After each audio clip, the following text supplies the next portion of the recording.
Arquidiócesis de la Verapaz presenta El Pueblo de Dios, el pueblo de la esperanza. Estimados amigos, una vez más tenemos el gusto de entrar en sus hogares a través de este programa, con el mensaje de crecimiento espiritual y familiar.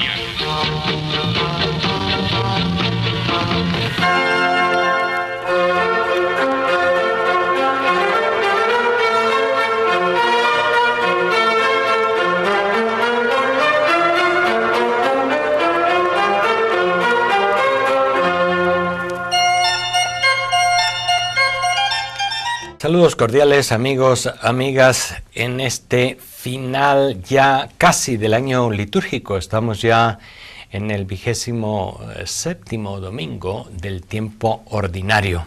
Y estamos también en las narraciones de San Mateo que nos hablan de esos días, algunos dicen una semana final de la vida de Jesús en Jerusalén.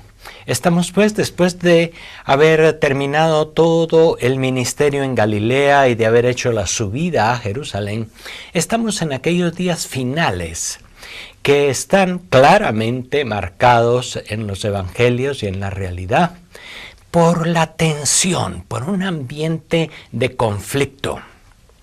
Fíjense ustedes que a lo largo de su enseñanza Jesús muchas veces incluso ha hecho parábolas que tienen que ver con temas de la naturaleza, temas que pues como que infunden serenidad, paz, escenas de mucha armonía. Sin embargo, las parábolas en las que tienen que ver los seres humanos, como estas últimas con las que nos encontramos al final de la vida de Jesús, pues reflejan eso, reflejan un ambiente de tensión, un ambiente de conflicto. Estamos en estos capítulos 21, 22, al final del Evangelio de San Mateo, ya casi, y notamos que en primer lugar todo esto ha sido preparado por el Evangelio de San Mateo y los otros evangelistas, presentándonos la entrada de Jesús en Jerusalén, el conflicto de Jesús con las autoridades de Jerusalén, todo este ambiente en el que él sabe que va a meterse a la boca del lobo, por decir así, yendo a Jerusalén, pero también las autoridades judías están como extremando su actitud hostil hacia Jesús y su proyecto. Se han llenado de miedo, se han llenado de dificultad, y todo eso pues se va manifestando en los interrogantes, en los cuestionamientos que le hacen. Uno de los interrogantes fundamentales que las autoridades de Jerusalén le hacen a Jesús es: ¿con qué autoridad haces esto? Y Jesús pues va respondiendo a estas interrogantes o a este acoso, podemos decir, de las autoridades con unas parábolas. Ahora nos encontramos en este domingo, el próximo domingo y dentro de 15 días con 3 parábolas que hablan justamente de esta tensión que está viviendo Jesús y sus discípulos frente a las autoridades de Jerusalén. Así pues, ese es el contexto en el cual se deben escuchar estos 3 textos, estas 3 parábolas de las que hablaremos en los siguientes domingos, 27º, 28º y 29º del tiempo ordinario. Son parábolas que también para los hombres y mujeres que escuchaban a Jesús pues tenían como mucha repercusión, sonaban mucho, puesto que estaba él reflejando muchas realidades de su propio contexto. Podemos decir en primer lugar la parábola de hoy. Se habla de los viñadores homicidas, se le dice, pero también podría llamársela la parábola de la viña fecunda, de la viña del Señor. Es decir, se trata de una viña en la cual los viñadores, los trabajadores, quieren adueñarse de esa viña y surge, por lo tanto, lo que le llamaríamos en nuestros términos actuales un conflicto agrario. Hay gente que está necesitada de tierra, que está necesitada de medios de subsistencia, y por lo tanto también esa viña pues es un tesoro muy preciado. El dueño no está allí, está lejos, y simplemente ha enviado a unos viñadores a trabajar a la viña. Y cuando manda este viñador, este dueño de la viña, manda a recoger los frutos, pues sucede que sucesivamente se van dando asesinatos de aquellos enviados del dueño de la viña para recoger los frutos. Finalmente el dueño dice, bueno, pues les voy a enviar a mi propio hijo, a ese sí lo van a respetar. Y sucede que no respetan ni siquiera al hijo, y también lo sacan de la viña, lo asesinan afuera de la viña, diciendo, este es el heredero, nos quedaremos con la viña. Estamos pues primero en una parábola que realmente no es una parábola, es más bien una alegoría. Se llama la parábola de los viñadores asesinos, pero podría ser también la alegoría. Ese es otro estilo de narrar en la Biblia, en la cual cada uno de los detalles de la narración tiene que ver con algo de la realidad. En primer lugar, digamos, esa narración no es un cuento que ha sucedido en un país lejano, sino es una narración de algo que solía suceder en los ambientes de Galilea. Las mejores tierras, las pocas tierras muy bien aprovechables, eran propiedad privada de algunos grandes señores, y estos exigían trabajo duro y exigían impuestos a la gente que no obtenía resultados ni obtenía beneficios de esos bienes de la tierra. Nosotros estamos acá desde nuestras tierras guatemaltecas, centroamericanas, y estamos acá en la tierra de la Verapaz, en donde recientemente, pues también y constantemente hay conflictos por las tierras. Estas grandes empresas, los grandes dueños de la palma africana, de las grandes fincas, etcétera, siempre ejercen presión sobre la gente que cada vez está teniendo menos tierra, y va aumentando la pobreza y por lo tanto también la conflictividad social, como este año hemos atendido. Esa narración de Jesús, en primer lugar, pues, puede situarse un poco en el contexto de Jesús. La gente entendía muy bien de qué estaba hablando él, porque estaba hablando de circunstancias sociales, de problemas agrarios, de asesinatos, de dueños de terrenos enormes, etc. Pero en segundo lugar, está hablando también, y eso ya alegóricamente, es decir, los hechos hablan después de otras cosas, y esa es la alegoría. Está hablando del pueblo de Israel, que en todo el Antiguo Testamento es comparado con una viña. Y hoy podemos pensar también en el bellísimo texto que se encuentra en la primera lectura en el libro de Isaías. Voy a cantar en nombre de mi amigo un canto de amor a mi viña. Y sería bueno que ustedes vieran ese texto, es uno de los textos literariamente hablando más bellos del Antiguo Testamento. Un canto de amor a la viña. La viña es, pues, en la narración de Jesús, una muestra, un símbolo de lo que es el pueblo de Dios. ¿Quién es el dueño de la viña? Es Dios mismo. ¿Quiénes son los labradores? Podemos decir, son los enviados, los profetas. ¿Quién es el heredero que ha sido después también asesinado, sacado fuera de la viña? Pues es el mismo Jesús, el Hijo de Dios.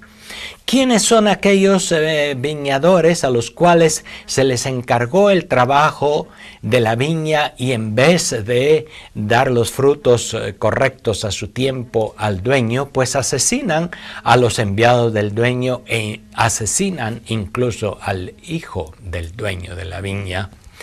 Esto es también una alegoría, y ahí nos está hablando no solo de la situación social y conflictiva agrícola de Israel, sino nos está hablando también del pueblo de Dios. La historia del pueblo de Dios es la historia del rechazo, de haber dado malos frutos, de haber vuelto la espalda a los profetas y finalmente, tristemente, es también la historia de aquel pueblo que rechazó al mismo Jesús.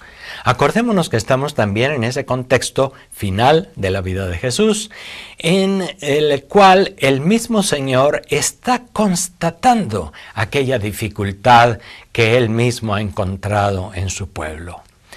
Dios, que ha querido hacer de su pueblo una viña cuidada, una viña mimada, una viña muy bien podada a tiempo y muy bien abonada, esa viña que Él ha cuidado con tanto amor sobre todo, es una viña que en vez de dar frutos dulces, uvas, que puedan servir para hacer un buen vino, eso es pues el contexto.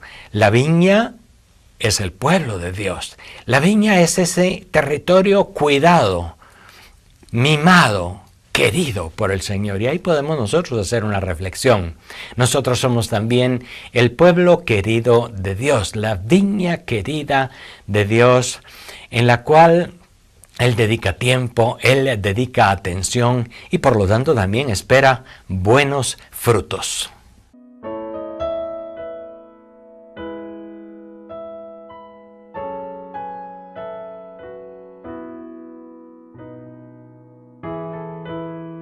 Hay también otro elemento, digamos, un poco polémico en la narración de esta alegoría de los viñadores asesinos o de la viña del Señor.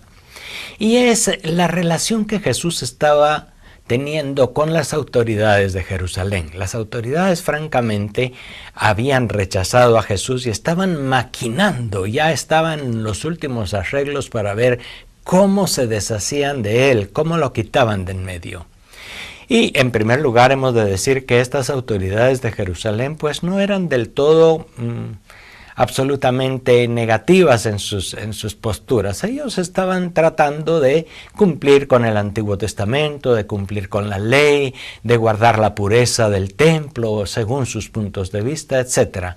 Pero su problema era que no se habían abierto de veras a Jesús, no estaban abiertos a cambiar, no estaban dispuestos a ver las cosas de modo diverso, estaban cerrados en sus puntos de vista en el Antiguo Testamento y por lo tanto eran como aquellos odres viejos que no eran capaces de aceptar un vino nuevo.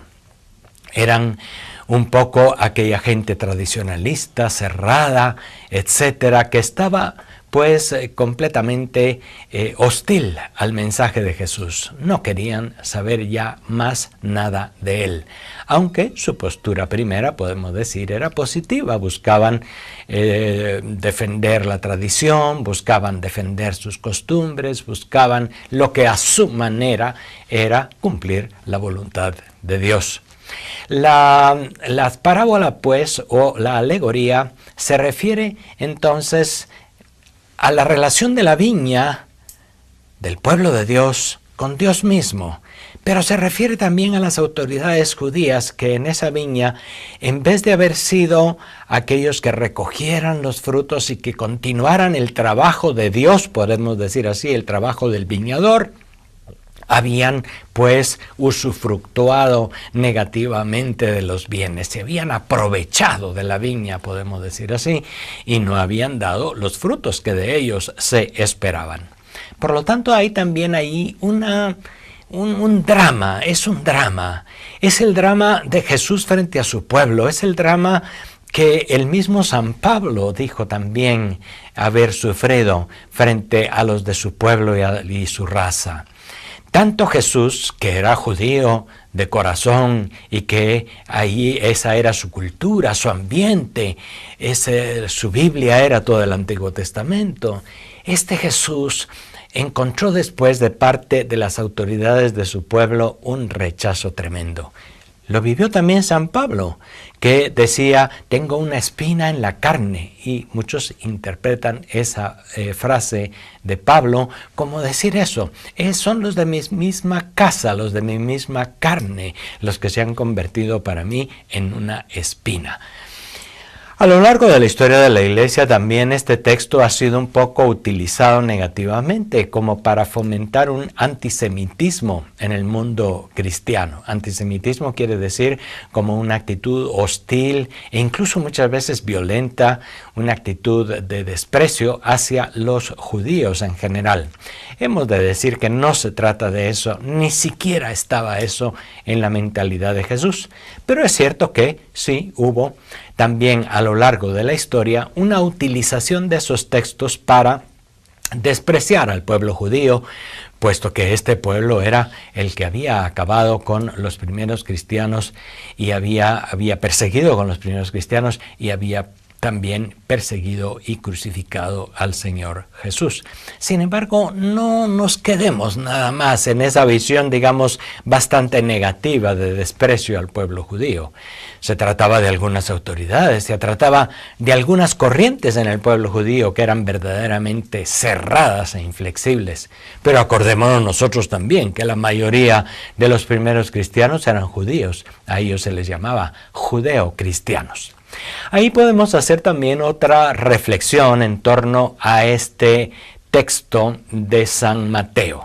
Y es que cuando este texto se escribió, ya después del año 80, ya había tenido lugar la destrucción de Jerusalén, la destrucción del templo. Y ya se había como consolidado bastante un rechazo hacia los cristianos, a los seguidores de Jesús.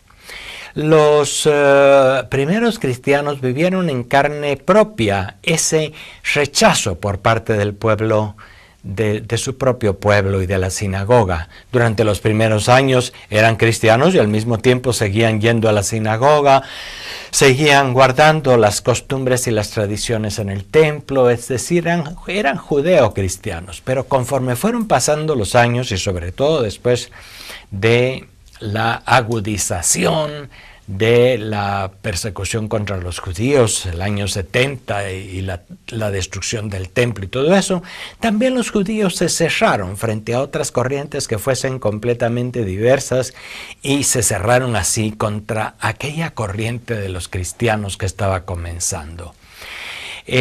Una situación también entonces interesante para analizar. ¿Por qué? Porque nos está hablando no solamente de parábolas, no nos está hablando solo de alegorías, de cuentos, nos está hablando de realidades que se vivían de una manera muy dura y muy cercana en aquel momento de finales del siglo I. La comunidad cristiana era una comunidad perseguida. La comunidad cristiana había vivido ya todos los acontecimientos de la muerte y la resurrección de Jesús y pues más de 40 años después de aquellos hechos había puesto por escrito estas parábolas, estas circunstancias, estas alegorías, y había también arreglado y le había puesto un poco más a las narraciones originales del mismo Señor Jesús. Eso es interesante también pensarlo. Los textos bíblicos nos están hablando de unas realidades y es importante entender esas realidades antiguas para comprender cuál es el mensaje de estos textos para nuestros días.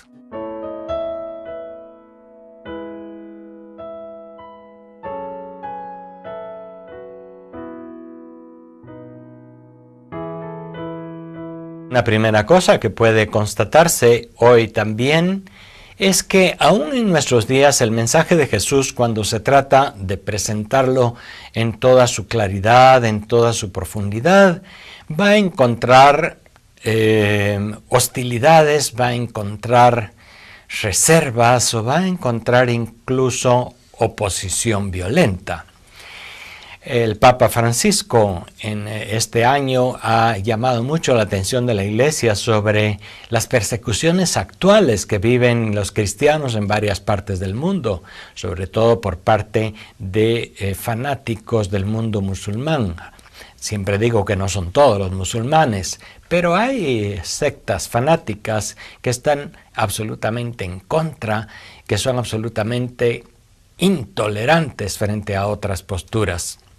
Pero también el mensaje de Jesús en los países de mayor tradición o de mayor cultura cristiana a veces también experimenta una cierta hostilidad o indiferencia, que es también una manera de rechazo.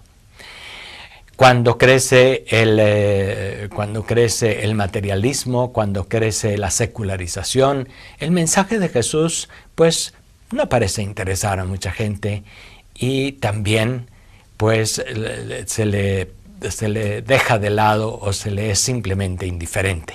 Mientras algunos pueden perseguir claramente a los cristianos, otros simplemente son indiferentes y lo desprecian como un mensaje que no tiene relevancia.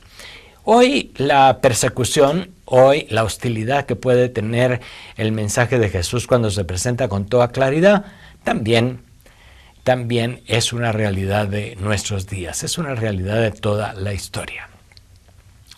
Podemos decir también que aquel rechazo que vivió Jesús y que vivieron los primeros cristianos se vive hoy cuando se es auténtico y cuando se es consecuente con lo que el Señor ha querido. Hay otra cosa también interesante y es que hoy el pueblo de Dios sigue siendo considerado como la viña de la que se esperan frutos dulces, frutos buenos. Dios siempre espera frutos de nosotros y no los exige, simplemente los espera. Él pone el mejor cuidado de su parte para que esta viña que somos nosotros, que es la iglesia, que es el campo del mundo en nuestros días, y que no se reduce simplemente a un solo pueblo, a una sola denominación cristiana, sino que es más amplio. Este mundo que Dios cuida, pues tiene que dar también buenos frutos. Estamos también entonces en el contexto de la viña cuidada por el Señor, que espera frutos buenos.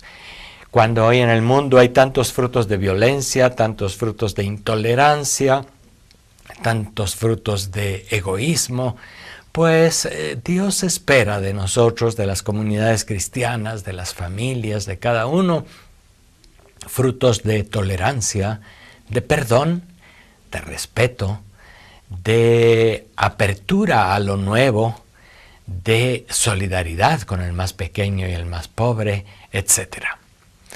Jesús habló en unas circunstancias sociales muy concretas que se parecen a las nuestras.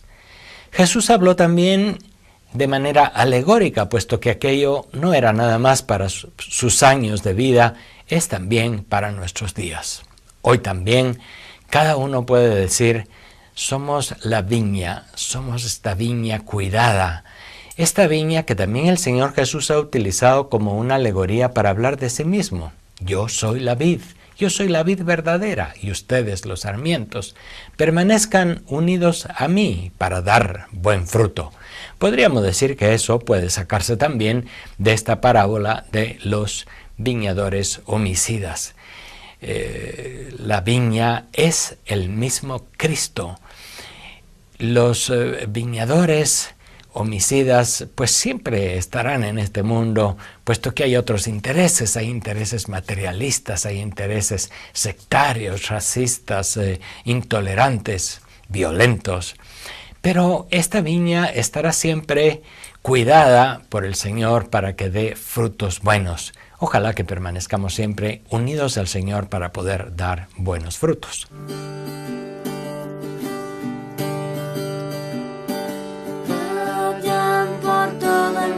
Y anuncien el Evangelio, vayan por todo el mundo y anuncien el Evangelio. Alaben al Señor todos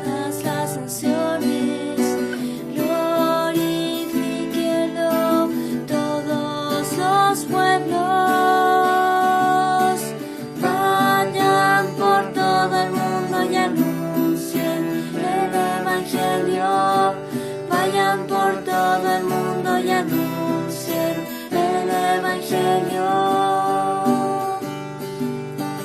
Es inquebrantable su amor por nosotros y su fidelidad permanece para siempre. Vayan por todo el mundo y anuncien el Evangelio. Vayan por todo el mundo y anuncien el Evangelio.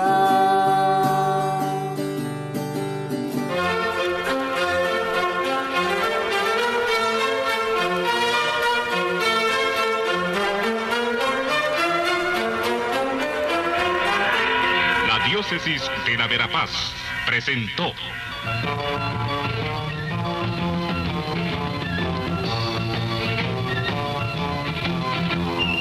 El pueblo de Dios, el pueblo de la esperanza. Agradecidos por su atención al mensaje de crecimiento espiritual y familiar. Hasta otra oportunidad.